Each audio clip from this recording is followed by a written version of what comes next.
Hey, everybody, welcome to another marvelous episode of your Fantastic Learning Nerds. I'm Scott Schutte, your host, and with us today, you love him, Dan Coonrod. Dan the man. Oh, yeah. Dan. Scott. So we're fantastic this week. Marvelous. Marvelous is what Marvelous and fantastic. We could be whatever. So is fantastic and marvelous, is that how you get fabulous? You know what happens when you put marvelous and fantastic together? Do you know what you get? I'm excited. Tell me. Fair to Midland. I feel like that's not entirely true. No, but it was funny. It was great. I'll give you that, which is so awesome. So how you been, sir? I've been fair to Midland. Yeah. Which, as I've learned just today, means marvelous and fantastic, which is the definition I'm going to go with moving forward. I love it. I think that's awesome. So we're going to keep that up. Real quick, short story that I got to tell. I'll tell you. So was out last week. Dad passed away, so that's cool. But he was a vet. Have you ever been to a military funeral? No, super powerful stuff. They have a 21 gun salute and an honor guard, and my brother got the flag and all that other good stuff. And I'm just going to say this: I'm just super proud that I live in a country that celebrates that. So I just wanted to take a quick moment to thank all of our veterans, any of those out there who have served. We appreciate you. So there it is. There's my quick little snippet for our veteran friends. That's awesome. You're important. Yeah, we appreciate you, which is great. Speaking of appreciating people, she's also with us today. The Duchess of Design, Zeta's in the house. I've got the power.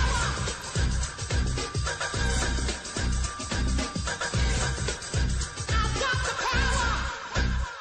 Zeta. Hey, Scott. How are you? doing? I'm fine. I've had a pretty good week. How are you? Groovy.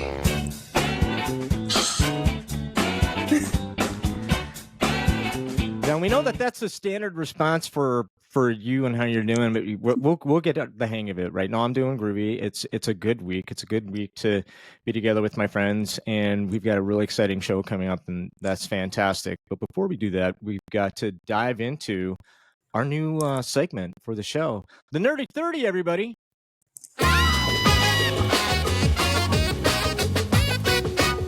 It's the Nerdy 30. Yeah, this time of the week, Zeta's going to share with us something new in tech when it comes to what we do in learning development. So, hit us up, Zeta.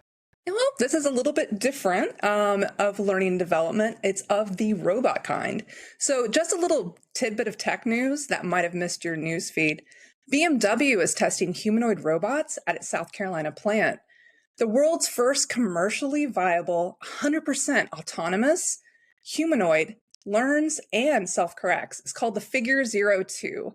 Now, Figure is an AI robotics company behind the creation of this new robot, and they've partnered with OpenAI and Microsoft for their advanced AI development. Pretty cool stuff. So, guys, the robot uprising is nigh. The Terminators are right around the corner, right? That's the deal? Yep. Oh my gosh. Do I have I do. Hold on.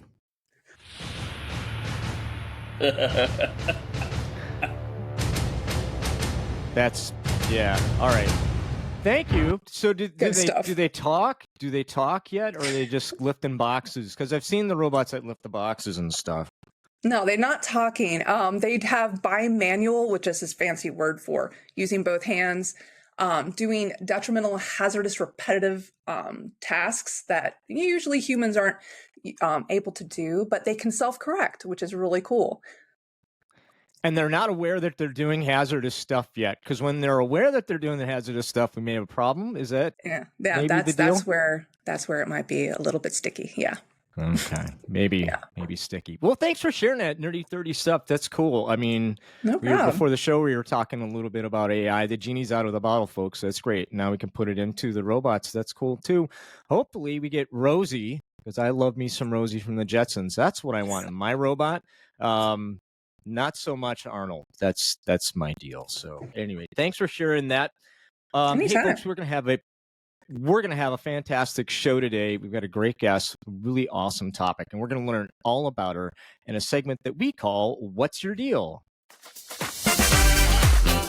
Hey, man, what's your deal? Anna, Hey, what's your deal, my friend? my deal, Scott. Good question. It's all about helping leaders challenge their perspective.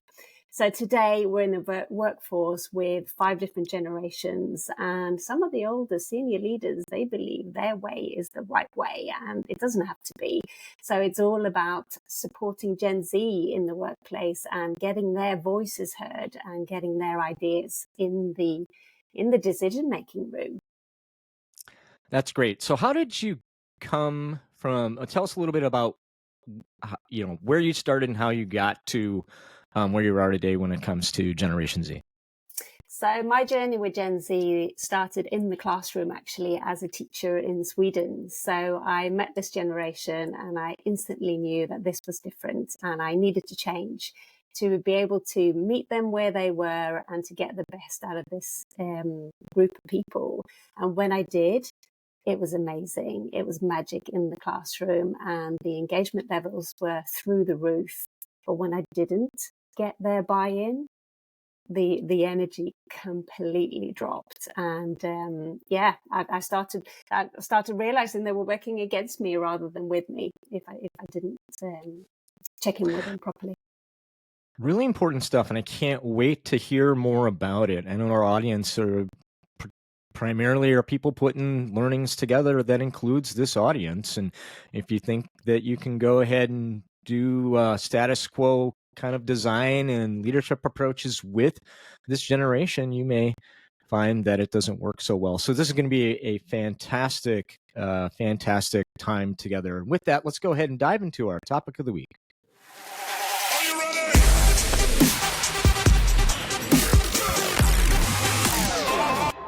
All right, this week we're talking about Generation Z workplace engagement and advocating for and introducing the idea of generational intelligence in the world of work. So, Anna, listen up. Hey, got a question for you. So what? Hey, why is this important? Why are we going to spend the time learning about this today? Well, one good reason is by 2025, Gen Z will make up about 30% of the global workforce, and the engagement levels of people today are at an all-time low. So we need to change our way to adapt to this generation, to be able to be more productive, more innovative, and getting better results, basically, at work. So, go ahead, Zeta. Definitely agree with that. There's also a lot that we can learn from this generation as well. They bring a unique kind of skill set to the table. If you could maybe highlight or explain maybe what kind of shaped that, what made them a little bit different from maybe what the rest of our audience might be. Yeah, absolutely. I'd love to do that. Thank you, Sita. So there were loads of different things that was going on when Gen Z grew up and they were kind of experienced their formative years. And it was a time characterized by uncertainty in many ways. And it's not about comparing generations and you know, who had the worst time, etc. It's more about understanding what was happening in the world that shaped them. So economic instability during the Great Recession was happening. Their parents were losing their jobs, banks, housing markets were collapsing around them. And as kids, they saw and heard their kind of adults in their surroundings talking about how there was no trust in their employers. They felt like they were just a number, and they sacrificed quite a lot to the detriment of their health often. And this is what this young generation was seeing as they were growing up. And then we had the growing concerns about the climate change and the environment, obviously. There was a heightened mental health awareness at school, and they had, struggling parents or siblings around them. So that also had quite a big impact on them as children in the households. Huge focus on social injustice, protests around the world demanding change. So we had the Arabic Spring, we had the Black Lives Matter, Me Too campaigns, etc. And it really shaped their perception of the establishment, of the government, the police, those big institutions in our societies, just to name a few things. And then the education system was just obviously my background, and where I was introduced to this generation was very different as well compared to earlier generations. So at school, their opinions really, really mattered.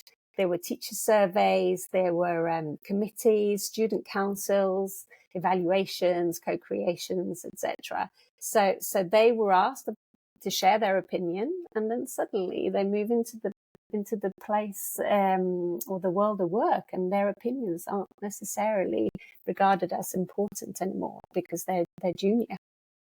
And then the diversity, equity, inclusion is also something that is very much considered as a hygiene factor for this generation. It was really important in their day-to-day, and they were talking lots about it at school: anti-bullying, respect, sex and relationships, education, etc. And then one thing that also really kind of had a big impact on this generation was the individual support. The fact that they experienced bespoke solutions, they were learning adjustments based on their needs, their learning needs. Teachers were trained how to deal with kids with dyslexia, different diagnoses, to really support them in the best possible way. So it was very bespoke, and it was very kind of supportive in their education growing up. You talk about the foundation, kind of like where they come from, and like kind of like just kind of what makes this Generation Z. As they enter into the workplace, like what are the differences we're seeing in the workplace based on like just how they've come up? Yeah, I'd say so. So we talk a lot about Gen Z in the media, and the narrative that's kind of being presented is that they are entitled, they've got unrealistic expectations, they're impatient and quite difficult to manage. Yeah, you recognize that from reading articles and listening to the news, etc. And this generation, they experience something completely different. They speak of uninspiring leadership. They speak of poor development opportunities and a lack of trust. They speak of not getting enough feedback and not getting enough support. They feel questioned quite often when they ask for, being able to set healthy boundaries. So, and then also, obviously, the big question around fair compensation and feeling truly valued at work. So the way that they experience the workplace is often a result of how they were brought up and what they experienced during their foundational years. Yeah. So let's say I'm a leader, and I'm going to see more and more Gen Z people underneath me. So I'm already seeing that in my workplace, and I'm probably, you're seeing that as well. What are some of the ways that I, as a leader, can help support this generation so that they can ultimately be more productive and show leadership within the space that I have? Good question. So I think generally I'm a massive advocate for communication. I think when it comes to Gen Z, we need to get back to basics and start to communicate and really start to appreciate this generation and what they bring. And that starts with getting to know them, first of all, checking in with them, how they're doing, what they're experiencing, asking the questions around what they would like to change, if they could change anything in the workplace, what they're noticing, how the ways of working are reflecting the values of the business. Because that's one of the things Gen Z really wants to see, that we actually start to behave based on our company's values, that They're not just words on a wall somewhere. They're being lived, and we can see them in our behaviors and our attitudes at work. You know, we talk about kind of like what Gen Z like wants, and Scott, you know, we're talking about like preparing leadership. I had an opportunity a little while ago where I got to lead a team, and most of them were Gen Z, and most of the leadership were older. And you know, one of the things I loved about leading that team was the focus on why, and like be like they'd be like, "Hey, why are we doing this?" And I could feel and see the frustration from leadership. It would often come like, "Well, because I told you to," like because this is what needs to be done. Yeah. And it's one of the things that I've absolutely loved about working with that group in particular. I don't want to make broad generalizations, but so far from, you know, Gen Z, like that drive, and you bring it up on why, you know, like, why are we doing this? Like back to basics. And it's awesome. I love it. Exactly. And if they don't know the why, and if they don't know why they are the right person to do the job, they also start losing some of their energy. They want to know why they were chosen for that particular role or that particular project, and what skills of theirs are important, and how can they kind of use them, and how can they help shape the outcome of that particular project. So knowing their strengths and being able to use them on a daily basis is super important for Gen Z, and being supported and being able to grow as well is something that's really close to their hearts. And I think it's also you know, a consequence of the world that they're living in. So they're expected to have something like ridiculous, like 18 different roles in their work career. They're expected to have 5 different careers, you know, not just jobs, but different careers in their working life. And their retirement age is something like 80 at the moment. So for them, this need and drive to constantly be educated and challenged and having opportunities for growth and development is so important, because they don't see themselves in one particular job for a long period of time. They want to move on. They want to explore and experience different things. So many of them identify as job hoppers, and it's not a negative for them. It's positive.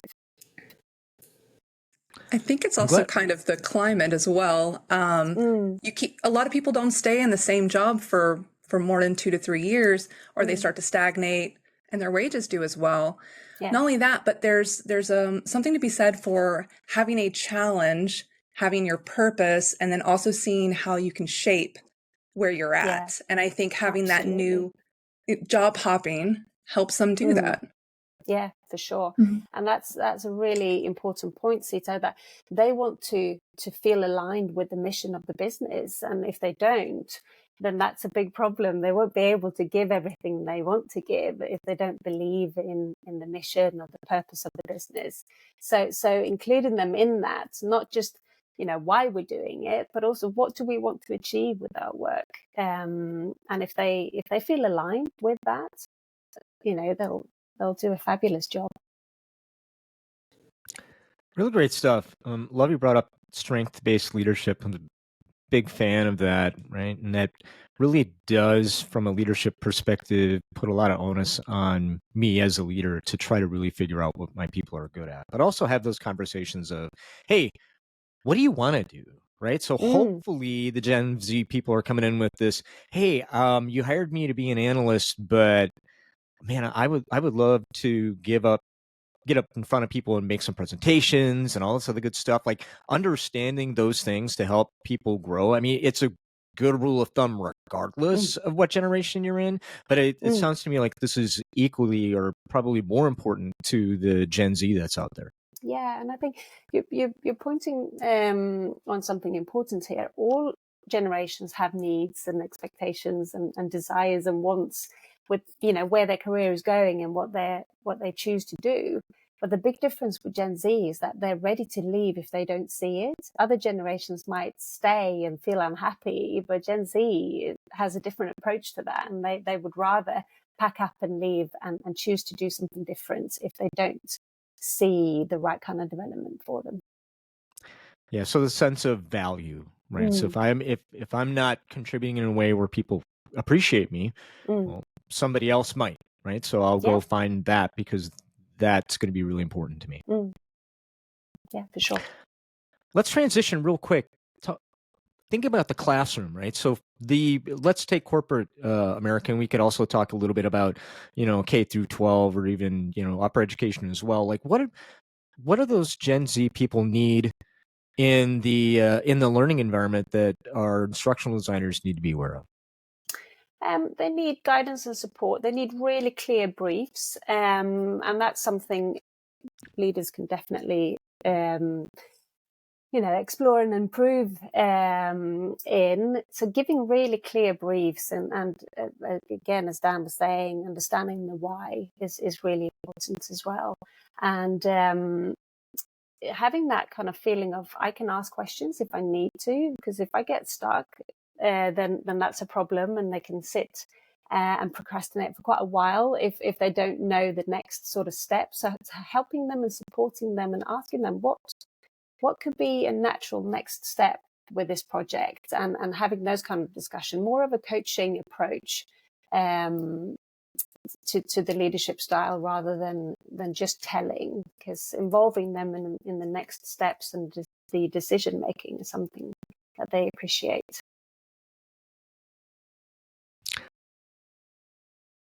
Quick question. I'm a Gen Z, and I'm in this learning environment, webinar, instructional ed class, whatever. What's going to make me check out faster than I can count? What's going to make me check out? Yeah, lack of variety, I'd say. So this generation, they're used to, they're kind of the TED Talk generation, aren't they? They're used to really high quality, great presenters. They're used to different types of medium. And if they don't see that in the training they're experiencing, then they will check out faster than you can say the word, for sure. You bring that up, and I can't tell you how many times I've had conversations with leaders and stuff. And like our generation, video equals good content, because we grew up like with TV where everything was refined, and even the effort to film was seen as like, oh, hey, good job. But you're right. This new generation, they've grown up with like YouTube, and where everybody has a camera and anybody can go off and make high quality, like infotainment, so to speak. Yeah. And I can't tell you how many times I've spoken with leaders and said, hey, unless you can really, really, really give it your all, really, really dive in and like up the production values and make a really good professional video, sometimes it's not even worth it. Sometimes it's okay just to make a boring training, because the checkout rate will be lower. So I'm 100% agree with what you're saying. And then the other thing is the catering for the different diagnoses that we have as well. There's a higher percentage with workers now who either have dyslexia, or they have concentration challenges, etc. So being able to cater for those needs is really important as well. And again, this generation, they're used to it from their education, and they're expecting it. And if it's not being delivered that way, in a way that's accessible to them, then they'll see it as a way that they're not, valued or respected. How important is authenticity, both in the work environment, but also in the classroom? I think it's really important. And, that speaks to another one of Gen Z's characteristics, and that's transparency and really wanting to get the truth from people, whether it's regarding the pay increases in the office, whether it's regarding the job design and what their the promotions that's around the corner, etc. So if there's no transparency, then they will start to get suspicious, and they will start to kind of check out, and the level of trust will go down quite significantly. And don't forget, this generation is used to comparing employers using Glassdoor or other kind of websites to explore and to read reviews of employers and companies. Is this a company? good? Is this company good to work for? So transparency and authenticity goes hand in hand in some way, I think. Yeah, I think more often than not, they'll see through whatever facade. If they're like, oh, hey, we're a great company to work for, but they're actually not. Gen Z, they have the special skill Google foo, where they can like look it up for themselves. Yeah. And if they don't get those next steps from their leaders, they'll usually try to find a way to do it for themselves. Absolutely, 100%. They grew up trying to scrutinize, adverts on telly or online as well to see what products are actually really good quality. And it's the same sort of idea with work employers. What employer actually provides me with the best possible deal for myself, and who's just talking? Yeah, definitely. Really great stuff. I want to see if we can't focus in on what the Gen Z needs are, right? So if I want them to thrive at work or in the classroom, what are some of the things that they need in order for us to get the best results from them? I think one important thing is that they need to know who cares. Yeah. So they need to know that someone really cares about them, that they're not just a number.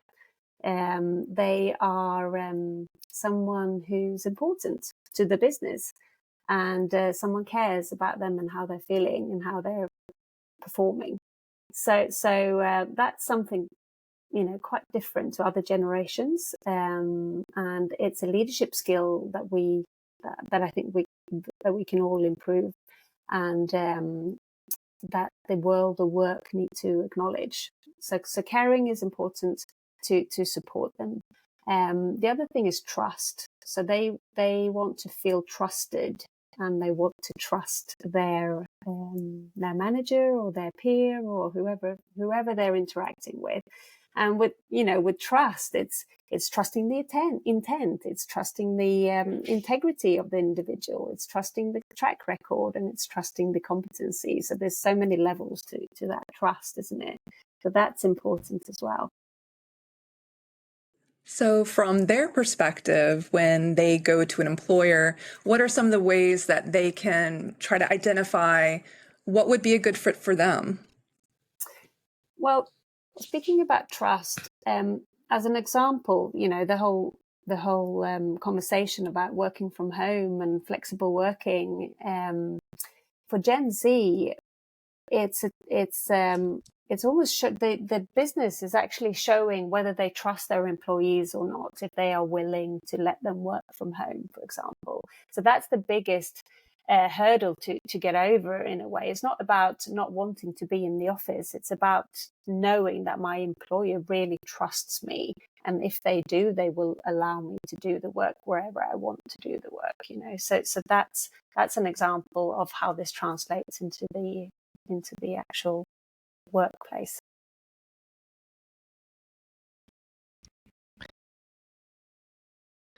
What go ahead. Let's say definitely.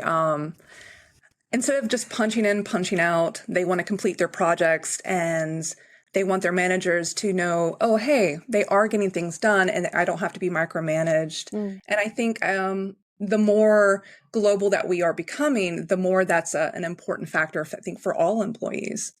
Yeah. And the other thing is feedback. That's also something that Gen Zs, they're asking. Well, they might not actually voice that they want more feedback, but if they're lacking feedback, that will be a big reason for them not to show up in their best possible way. So they will expect feedback, and they will expect it regularly and almost like on a weekly basis. I read some survey that showed that a Gen Z is expecting at least half an hour every 3 days with their manager. So that is, an enormous amount of time if you consider you've got 5 or 6 employees that you need to look after, etc.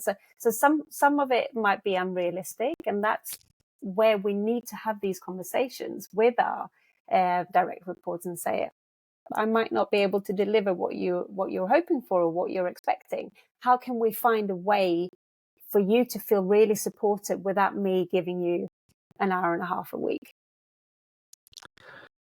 Wow. I think that a lot of people struggle with just the half hour a week with my boss to begin with, right? So that was one of the questions I wanted to ask you. I mean, how important it sounds to me like the one-on-one conversations that we have with our employees. If we're going to stick with traditional conversations in the one-on-one, which I'm not a fan of, which is here's the work I need you to get done. What questions do you have? Which is my experience in most of my one-on-ones. Transitioning to, hey, how you feeling about stuff and what can I give to you? Like, how important are those conversations? And what are some things we should keep in mind when we're having those conversations with folks? I think they're really important, and I think it's what we could do is to check in. You know, what do you need from me right now? How can I support you? What would be a natural next step for you to take in, you know, whatever they're working on? Just to know that someone's there following them along, even if they are owning their work themselves, that it's being recognized and it's being seen. Using digital tools as well, just being able to write comments or give a thumbs up, whatever it might be. This generation is used to that kind of instant feedback from social media. So what can we learn from those kind of platforms and bring that into work to just give us a little, yes, you're on the right track, kind of thing. And also using bite-sized chunks of work. If you give a junior or a Gen Z employee a task that will take them 2.5 months and they'll be working on their own, I can almost guarantee you that they will struggle with that. So they need to break it down, smaller chunks, and you know, more regular check-ins to show progress rather than doing the work for them. You spoke about communication, and you know, something I found just when I'd be leading teams is you know, older folks after a meeting we would maybe touch base real quick, like, hey, this, that, and this, like if we were all on the same meeting. But with my younger folks, when we would be on a meeting, the communication would be happening during the meeting. Like I would have like Slack open or a Google Suite or whatever, and it'd be whoop, whoop, whoop, whoop. You know, like they would be messaging me all during the meeting, asking clarification, asking questions, and we'd be on the same meeting. And it has become my bad habit now too. Like I'll be on a meeting with somebody else and I'll be messaging them during the meeting. And I've had older leaders be like, hey, let's just wait until after and we can talk after. I'm like, oh, yep, okay, absolutely. And it's just one of those things that's like, it's a difference I've noticed and have seen both sides of. So yeah, 100%. Yeah. And I think it's important to acknowledge as well that it's something like 46% of Gen Z feel stressed, anxious on a daily basis. Yeah. So that's to do with high intensity demands at work, the work environment, and sometimes the lack of support from their managers or managers who are just focusing on results, etc. So acknowledging that we experience work in a very different way.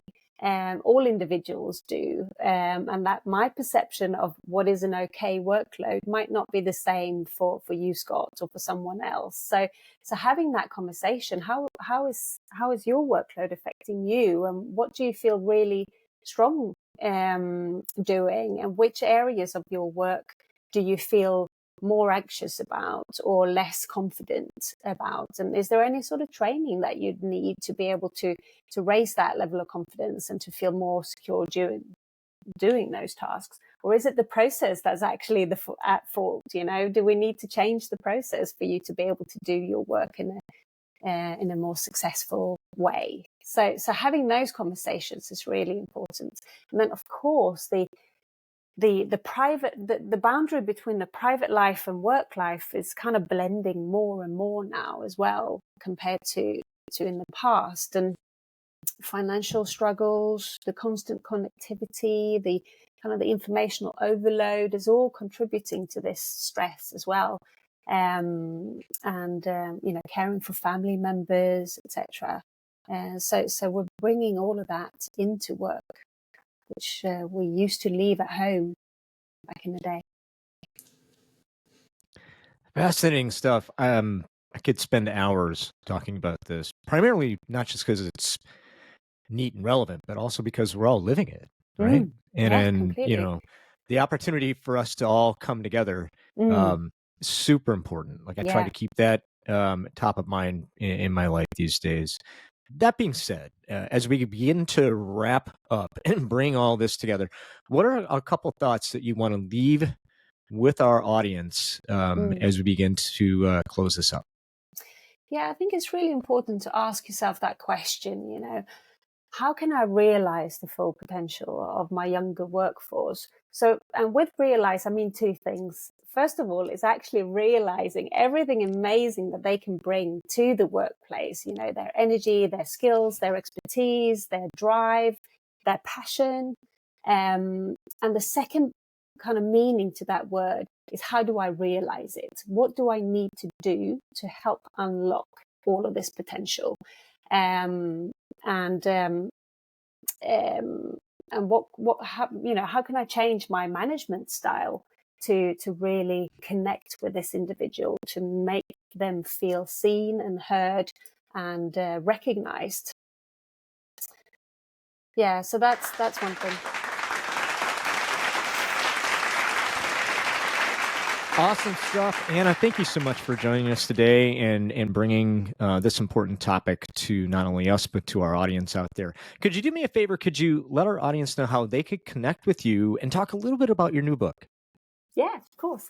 So this book is a collaboration between myself and a gentleman called Peter Lightfoot. So we co-authored this book together, and I brought my Gen Z kind of experience, and he brought his experience from performance coaching and leadership coaching as well. So it's a beautiful collaboration, and it's called You Only Have to Ask, and that is the essence of everything. I think we need to get back into communicating with each other, and we need to get back into fully appreciating what we all bring to the table and stop looking at the faults or the missing pieces, but what we actually bring into work.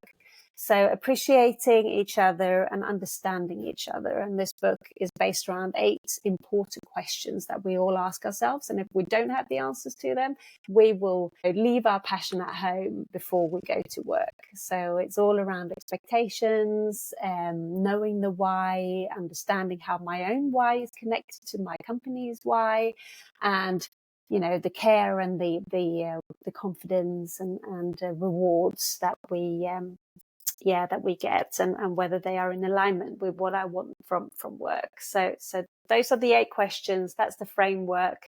And the invitation is for leaders just to be curious, what can Gen Z offer them if they are nurtured and supported in the best possible way?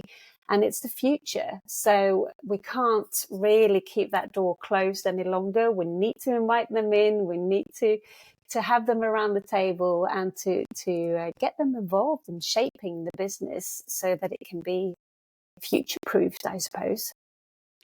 Where else can they get in touch with you? Through LinkedIn. So they'll find me if they look for Anna Hislop, Gen Z employee experience expert, and also my website, of course, with my business. So that's Unfolding Success. Fantastic. Thanks so much. It's been a wonderful time chatting with you. Great book, everybody. Go ahead and check out her website, and the link to the Amazon place where you can pick up the book is going to be in the show notes. Once again, Anna, thank you so much. Thank you. Daniel-san. Yes, Scott. Do me a favor. Could you let our audience know how they can get in touch with us? Absolutely. All right, party people, you guys know the drill. Nerds at thelearningnerds.com. If you guys have any questions, hit us up. I think for this week, if you're going to respond, we would love to know how you have found yourself changing how you interact with the people you work with at your workplace. If you are on Facebook, you can find us at Learning Nerds. All of our Instagram peeps, Fab Learning Nerds. And lastly, for more information about us, what we do, and updates, www.thelearningnerds.com. Scott, back at you.